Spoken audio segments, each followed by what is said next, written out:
So next is for your hemoglobin. So hemoglobin, okay, this is composed of heme and globin chain. So this is composed of two parts, okay, the heme part and the globin part. So occurs in pronormoblast of your reticulocyte stage of RBC, and normally hemoglobin is composed of four heme, okay, heme molecules nested in four globin molecules. And the globin portion contains two pairs of globin chain and two chains of non-alpha chains. So hemoglobin is used for transport of gases, and oxyhemoglobin is primary hemoglobin for gas transport in the blood. So your heme is synthesized in the mitochondria of your mature RBC and are usually unable to produce heme because of the loss of mitochondria due to maturation. Kaya nga siya napoproduce lang natin sa starting from your pronormoblast. Okay, reticulocytes. Okay. Heme is composed of protoporphyrin 9 with iron in its center and ito pala yan, with iron in its center. So, ayan. The heme. Saan yung heme ko? Yan, the heme.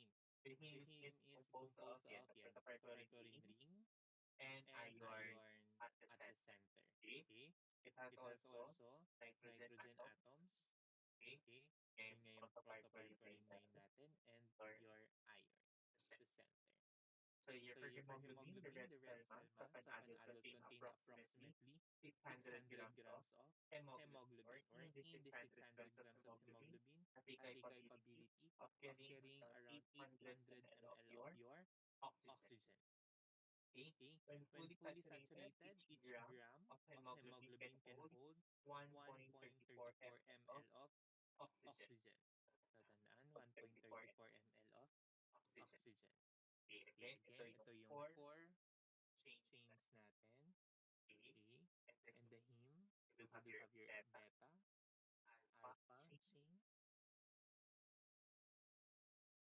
Then we do the composition of heme. So again, compose your protoporphyrin 9 and your iron in ferrous form.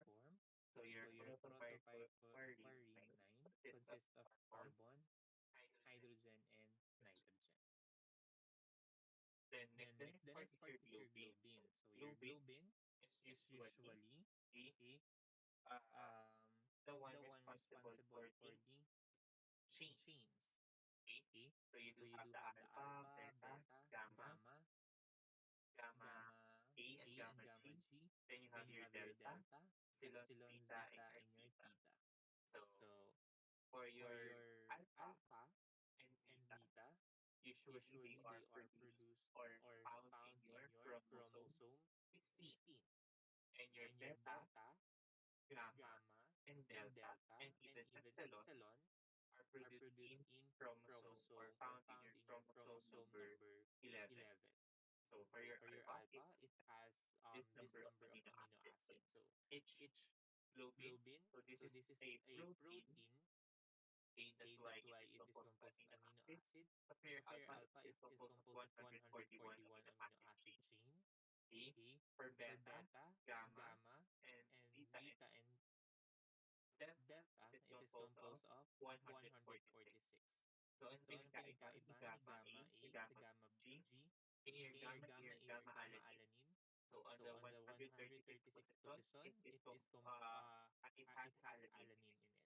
Okay, pag gamma naman, gamma G or gamma glycine, on 136 position, it has glycine.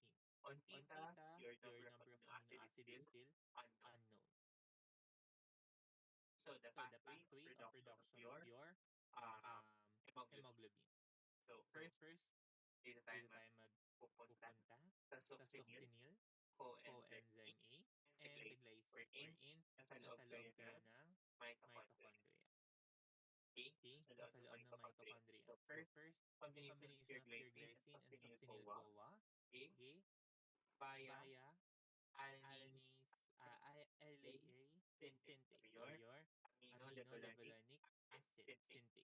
Okay? So it will form your delta amino levulinic acid. Okay. On that one, lalabas na siya from your mitochondria.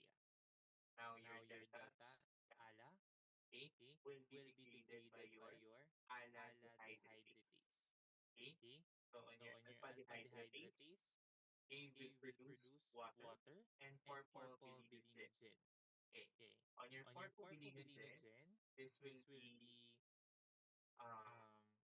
degraded by uro porphyrinogen 1 synthase, mauuna si 1 synthase, producing your ammonia, okay, and hydromethylpyrrole. This is your linear tetrapyrrole. No? Meron ka ng 4 porphobilinogen. Okay? In the form of tetropyrrole. Okay, 4 yan.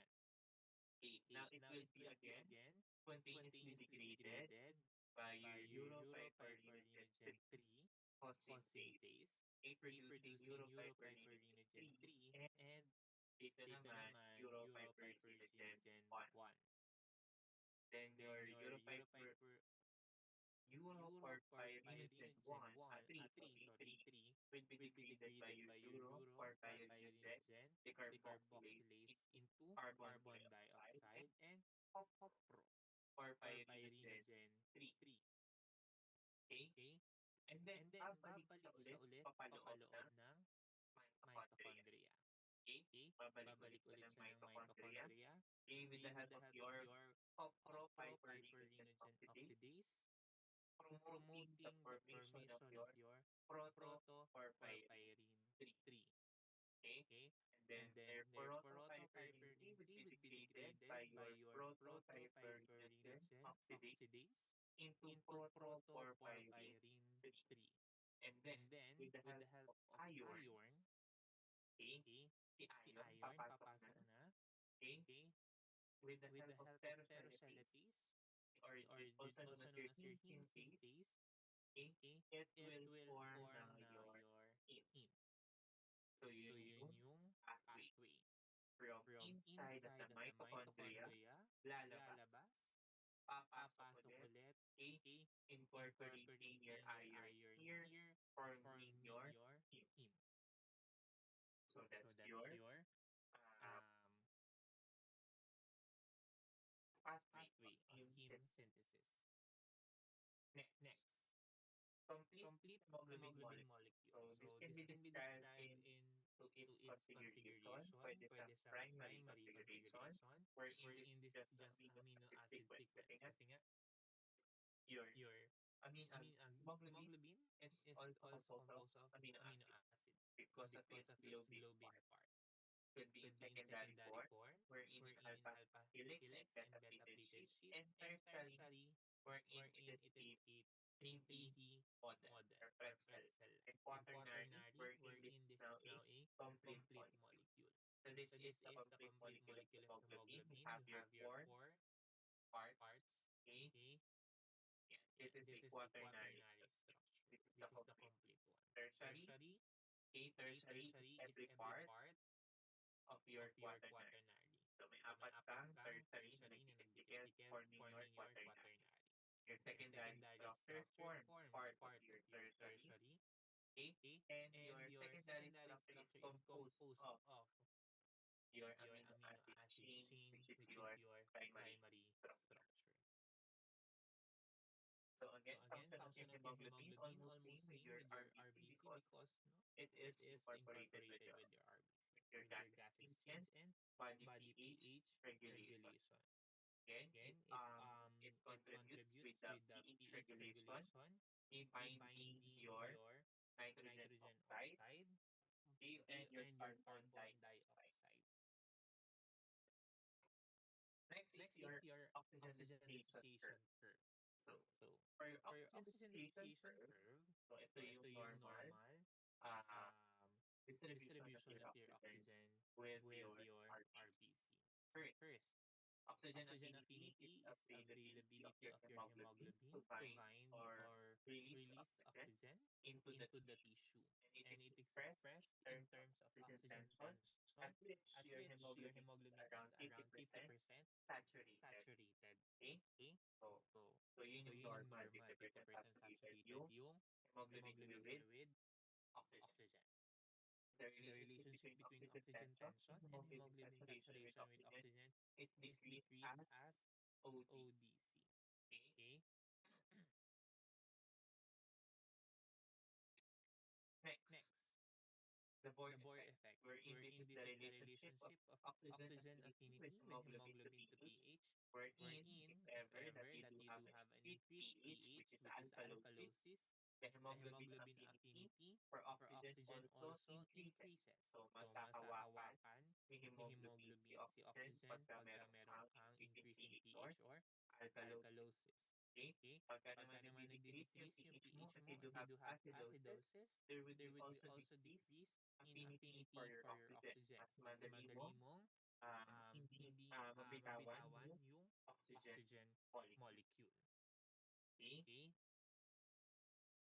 So this is a depiction of your oxygen dissociation curve. So pag sinabi nating left shift, so sa left na pupunta, this usually, okay, increase in oxygen affinity. So yun ulit yung increased oxygen affinity natin, that is your alkalosis. Okay, reduced oxygen delivery to the tissue. Mas hinahawakan mo yung oxygen. Okay, caused by high pH or acidosis, or next is your low temperature, low to 3 dpg, fetal hemoglobin, methemoglobinemia, carboxyhemoglobinemia, and okay, high oxygen affinity to your hemoglobin variant. So, ano yung mga components na yan? So, your 2,3-DPG, ayan, 2,3-DPG or DPG, your diphosphate glycerate or your biphosphate glycerate is a compound synthesized by your glycolytic intermediate by means of pathway known as your Rappaport lubrication. So, anong function nito? Usually, this is for your ATP regulation. Okay? So, yeah. Next, sa right shift naman, kabaliktaran lang ni left shift. Okay? More acidic. Okay? Increase yung CO2 naman kasi nga mas binibitawan niya yung oxygen molecule, high temperature, high to 3 dpg, and low affinity to oxygen by hemoglobin variant. So, yan naman yung nangyayari with your right shift. Okay? So, normally, again, at 50% saturation, normally, ito yung 50% saturation, pag lumagpas dyan, okay, pag naging acidotic, you have your right shift. Pag naging alkalotic, you have your left shift. Okay? So, pag left shift, mas madaling magbigay ng oxygen sa ating tissue. Sorry. Mas mahirap magbigay ng oxygen sa ating tissue. Mas kinakapitan ni RBC yung oxygen molecule. Kaya nagkakaroon tayo ng usually tissue hypoxia. Okay, on your left shift. Pag right shift naman, nagkakaroon tayo ng overproduction ng oxygen sa tissue because of low oxygen affinity. And this is usually the compensation of your left shift. Okay. The normal position of the curve depends on the concentration of 2,3-DPG, okay, the pH, and even the CO2 in your red cell. And your structure in the hemoglobin. Kasi nga sabi natin kanina, yung mga variants of hemoglobin natin, depende, no? Pagka they have higher affinity with your oxygen. That they causes left shift. The CO2 usually causes right shift. Bakit? Kasi mas nag-give off ng oxygen ang RBC natin when we do have increase in CO2. And that is okay, manifested with acidosis also because your CO2 causes acidosis of your blood, which increases your hydrogen molecule, okay, causing the right shift. So ito ulit yun in a simpler manner. Then synthesis of globin occurs in the cytoplasm, normoblast, and reticulocytes. Okay? And polypeptide chains are manufactured in the ribosome. And the globin proteins are made by a transcription of your genetic code to mRNA and translation of your mRNA. So nabuo na yung ating hemoglobin. So, this is ontogeny of your globin synthesis. So, kung kailan nabubuo at anong globin na nabubuo. So, on third week of gestation, in the yolk sac, we produces zeta and epsilon globin chains that is the composition of your hemoglobin goer 1. So, we already discussed this on your hematopoiesis. On your fifth week of gestation, still in the yolk sac, you produces globin chain of gamma and alpha, which is composition of your fortran and goer 2. Okay? On your sixth week to 30 week, okay, of gestation, now the region responsible for this is the liver and spleen. So nandito na yung hepatic phase natin. You produces now alpha and gamma chain, including beta chains. Now you produce your fetal hemoglobin. More than 30 weeks of gestation, okay, you produce your delta, wherein you now manifest your hemoglobin A2. And at birth to adulthood, the bone marrow is now the responsible region for producing your globin, wherein you produce alpha and beta, forming your hemoglobin A. So physiologic forms of your hemoglobin, you do have two. First is your oxyhemoglobin and your deoxyhemoglobin. For oxyhemoglobin, this is hemoglobin in combination with oxygen, kaya nga oxy. Okay? Gives pinkness to the skin and mucous membrane as seen in your arterial circulation. So your arterial blood is rich with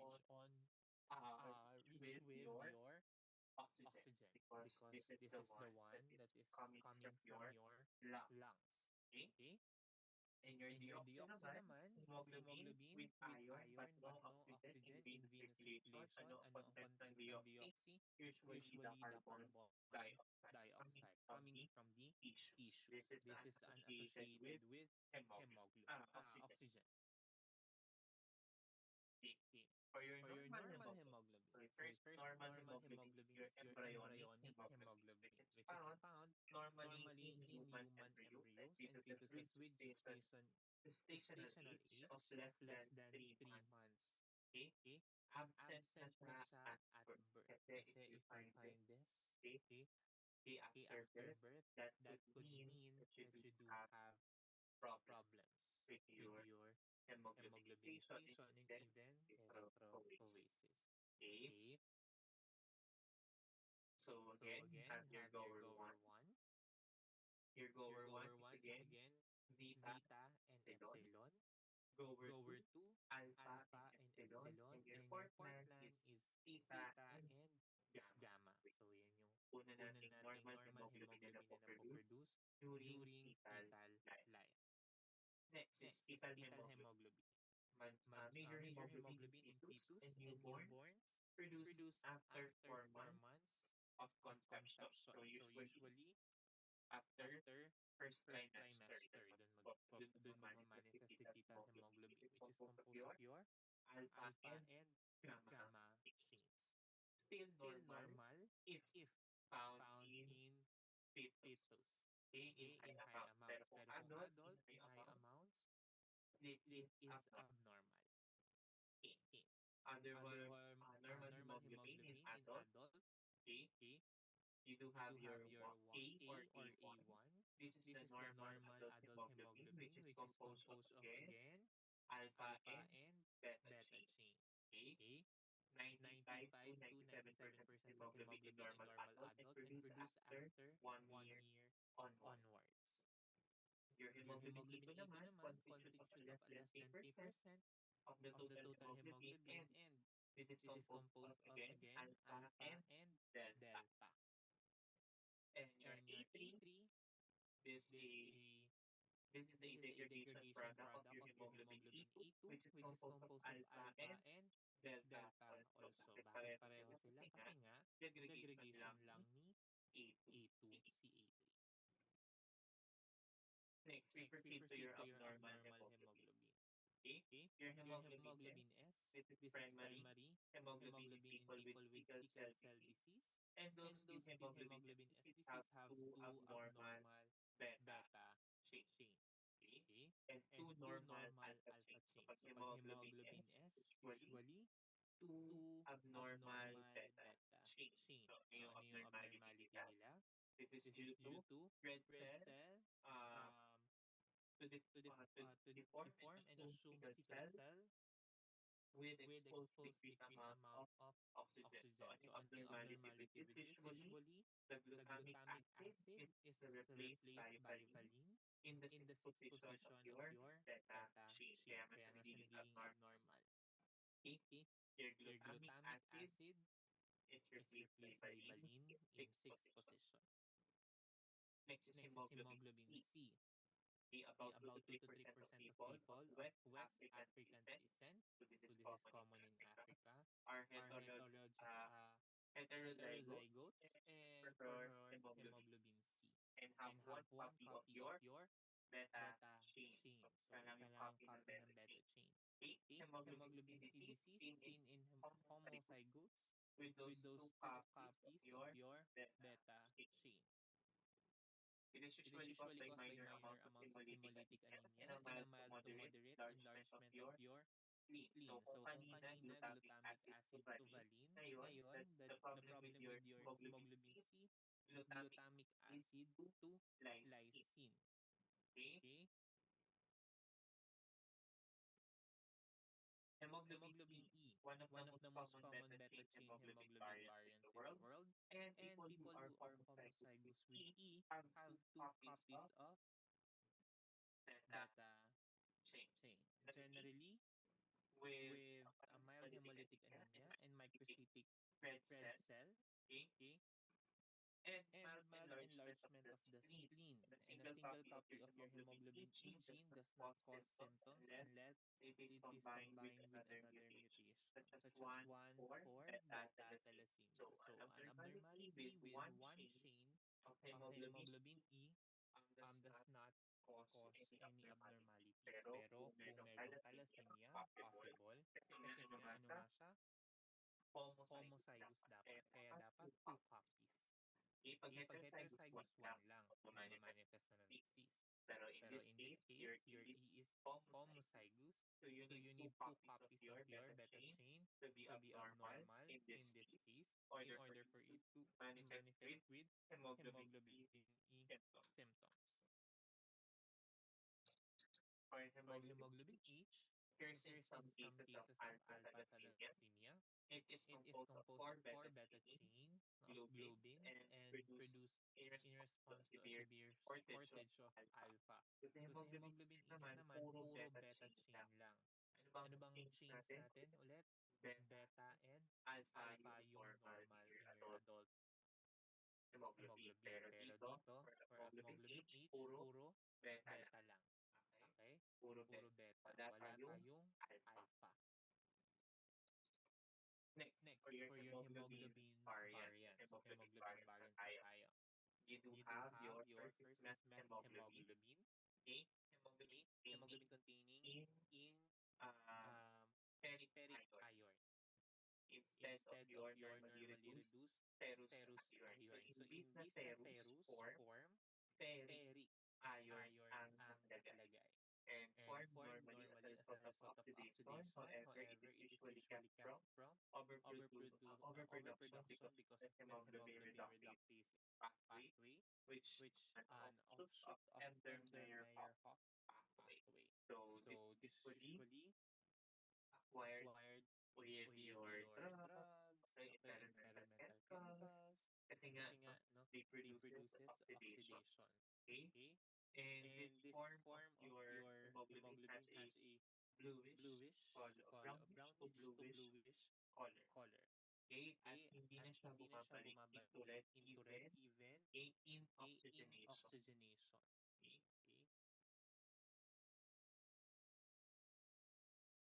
Next is your soup hemoglobin. For your soup hemoglobin, this is formed as a result of oxidation of hemoglobin by material containing sulfur. Kung kanina si methemoglobin, mga oxidants niya yun, ito naman sulfur. Okay, kaya nga salt hemoglobin. Process is irreversible. So once hemoglobin is become salt hemoglobin, it will remain salt hemoglobin for the life of the cell. Okay? So hanggang sa masira yung cell na yun or ma-disintegrate, salt hemoglobin na siya. It will not be reverted into oxyhemoglobin. Okay? Unable to transport oxygen leading to cyanosis. Bakit? On the biconcave area, okay, ano ang laman? Imbes na oxygen molecule, sulfur molecule. Okay? This is usually caused by your drugs such as sulfonamides, an antibiotic, okay, acetalinide, yung mga ganyan, no? And kung kanina si methemoglobin ay brownish, ito naman it forms greenish pigment. Okay? And usually it could also contribute as mauve lavender. Okay? Next, carboxyhemoglobin. Carboxyhemoglobin, hemoglobin resulting from iron binding carbon monoxide. Okay, hindi ito yung carbon dioxide ha, carbon monoxide. Okay? And their carbon monoxide has a higher affinity on oxygen. That's with your RBC than your oxygen that does not give up oxygen to the tissue easily. Okay? Small amount of carboxyhemoglobin are produced within the cell, but most problem occur as a result of environmental exposure. Okay? So, this could be, okay, so sabi nga natin, it has a higher affinity than oxygen. So, usually, it is around 200 times greater than oxygen. And this is a silent killer. Bakit? Si carbon monoxide doesn't have any smell, taste, kaya usually the patient doesn't know that he is becoming hypoxic. Okay? Kasi nga wala nga naaamoy. Unlike your carbon dioxide. Okay? Kaya silent killer with your carboxyhemoglobin. Next, laboratory methods in hemoglobin determination. So, first is visual method. Your Santee method. Okay? There's method, Haldane-Payne's method, Winthrop and Haldane, and your Talkis. So for visual method, usually we utilize comparator block. For comparator block, doon natin chine-check kung pareho na yung color. Okay, kaya nga visual lang. And usually we don't utilize this anymore because of its um, disadvantage of visually evaluated by the technician. Okay. Next, gasometric method usually utilizes your Vance-like apparatus. Spectronic method measures your oxyhemoglobin and cyanhemoglobin, and automated methods. You could also have other methods known as your alkaline, okay, your specific gravity, and your comparator.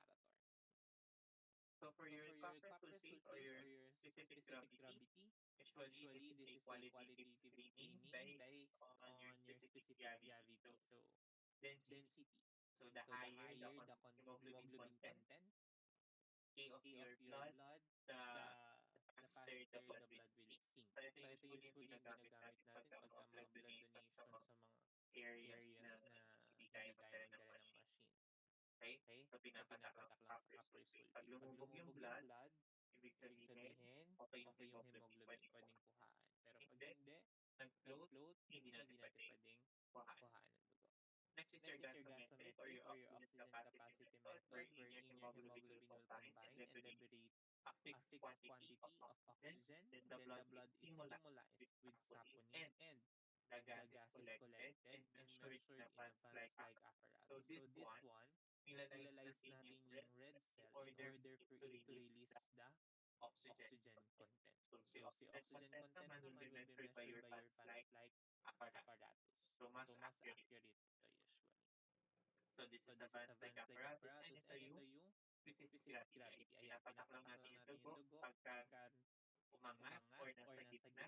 Usually, sufficient yung hemoglobin. Pag insufficient, so may anemia. Pagka bumagsak yan, mabigat, ibig sabihin, mas madaming hemoglobin. Then sa visual, okay, this is your comparator block, which is usually no direct matching, such as utilizing your acid hematine and alkali hematine. Then this is your automated, yung pinapatak lang natin. Okay. So for colorimetric method, again, you have your visual, direct matching, acid hematine. So for acid hematine, we use acids in order for you to lyse your RBC. Okay? Releasing your hemoglobin content. Same as with your alkaline. With photoelectric, it measures your oxygen hemoglobin method, measures your plasma hemoglobin. Okay? So directly yung oxygen ang measure. With your cyan meth oxyhemoglobin. With your cyan meth hemoglobin naman or your cyanide method, usually the standard and reference method is used for measuring your hemoglobin, and no, this is usually the one most accurate, but it has a one problem, that is with regards to your salt hemoglobin, because your salt hemoglobin cannot be converted with cyan meth hemoglobin, leading to errors in reading your hemoglobin content. So for cyan meth hemoglobin or your cyanide method, okay, the blood is diluted in a solution of potassium percyanide. So yun yung mga reagent natin, potassium percyanide and potassium cyanide. So the hemoglobin is oxidized to methemoglobin by potassium percyanide. So the potassium cyanide then converts the methemoglobin in cyan methemoglobin, that the absorbable measurement in absorbance is usually measured in around 540 nanometer. So yun. So yung iron mo will be oxidized by ferricyanide in your RBC. Okay? So your hemoglobin na will be converted into methemoglobin monomer. Okay? Mag-a-add tayo ng potassium cyanide in order for your methemoglobin monomer to be converted into cyan methemoglobin. Okay? That will be read on 540 nanometer using your spectrophotometer. Next is your drug-ins reagent. So reagent used in hemoglobin determination usually pale and yellow with pH of around 7.2, okay, plus minus 0.2. Okay, composition, usually it is composed of sodium bicarbonate, 1 gram, potassium cyanide, 52 milligram, okay, potassium ferricyanide, 180 milligram, and distilled water of 1,000 ml. So yeah, tandaan nyo yung color, no? Usually itong tinatanong, pale yellow color. So factor that affects hemoglobin result. So your hemoglobin varies depending on the age, of course. So the younger the patient, the younger the patient, the higher the hemoglobin content. Okay? As to the sex, male patient has a higher hemoglobin results as compared to your female. Bakit? Because of the body surface area. Okay? Altitude of locality also affects your hemoglobin result because of the oxygen distribution. The higher the altitude, the higher RBC. Okay? Because since you if you are located higher altitude. The oxygen is thinner, mas manipis ang oxygen, and okay, kaya tayo nagpo-produce ng mas madaming RBC, leading also to production of higher hemoglobin in order for you to grasp more oxygen in the thin air. Kaya, pag higher yung altitude, mas madaming RBC leading to higher hemoglobin and hematocrit also. Okay? Pagka mababa naman, usually normal. Okay. So, for hemoglobin, usually we utilize these terms, your hyperchromia, hypochromia, and oligochromia. For hyperchromia, this is increased hemoglobin levels found usually in your polycythemia, dehydration, and even yan, changes from high to low altitude. Pag hypochromia naman, decrease in hemoglobin level, okay? And oligochromia, decrease in hemoglobin level found in your anemias. Yeah. For decreased hemoglobin levels, so in anemia, usually we could see this in types of iron deficiency, thalassemia, and even pernicious anemia. We could also see this in diseases such as your liver disease and hypothyroidism. Bakit? Okay, your liver disease could lead to destruction of your RBC. And even this is a secondary, okay, um, organ for cell production. For hypothyroidism naman, decrease in metabolism would also decrease your hemoglobin levels. For hemorrhage or bleeding, okay, during bleeding, you lost your blood. And by that time, okay, you also lose your hemoglobin. For hemolytic anemia, caused by transfusion of incompatible blood, reaction to chemical or drugs, or infectious agent, you could cause red cell destruction, leading to decreased hemoglobin levels. And various systemic diseases such as your Hodgkin's disease, leukemia, lymphoma, and even your SLE, okay, your systemic lupus erythematosus. Next is your increased hemoglobin levels. For increased hemoglobin levels, polycythemia vera, okay, causes increased hemoglobin levels. Your HSF, okay, and COPD. So for your chronic heart failure and chronic obstructive pulmonary disease, increase yung hemoglobin levels. Then, okay, bakit? So pagka may CHF ka or your chronic heart failure and COPD, decrease yung oxygen um, entering sa katawan mo. Okay? Kaya, anong compensation ng katawan to increase your RBC? Okay? And by that, no, you increase also your hemoglobin levels.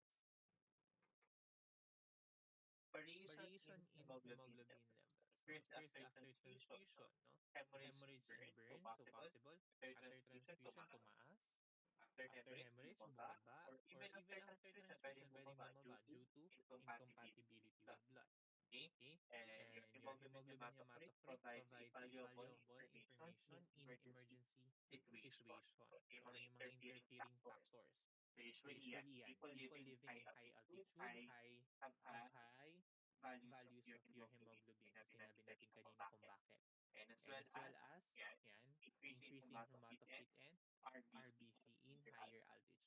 Excessive fluid intake causes decreased hemoglobin. Bakit? Ano nangyayari with excessive fluid intake? You are diluting your plasma red cell ratio. So, mas tumataas yung plasma level mo, decreasing the hemoglobin content. Normally, hemoglobin is higher in infants because of the hematopoiesis. Mas active ang hematopoiesis when it comes to infants. Okay? And in drugs, okay, some drugs can cause increase or decrease of your hemoglobin content. And the hemoglobin is normally decreased during pregnancy. Bakit decrease normally during pregnancy? Because during pregnancy, you do have two circulations. Okay? Two circulations. So, clinical alert. Okay? Panic hemoglobin is less than 5 grams per deciliter. That is usually condition that leads to heart failure in that. Bakit? Kasi again, your hemoglobin is our oxygen carrying capacity of your red cell. At kung walang hemoglobin, mababa ang hemoglobin, wala ka ding kakayahan mag-carry ng oxygen, leading to tissue hypoxia, okay? Causing heart failure and even death. Pagka naman sobrang taas, more than 20 grams per deciliter, this could lead to clogging of your capillaries because of its thickness. Okay, as a result of your hemo concentration.